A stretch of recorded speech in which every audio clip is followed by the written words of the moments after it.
Hello, I'm Ryan with CFM Distributors, and in today's video we're going to be looking at how to use the CFM AHRI Matchup Tool.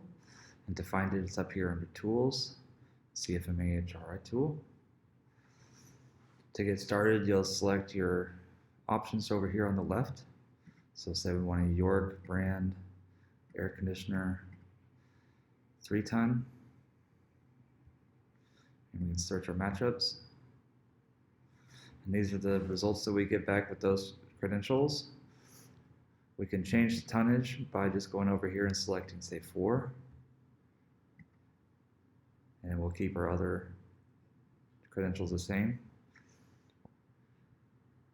Or we can start over by resetting the list to clear out all of our options beforehand.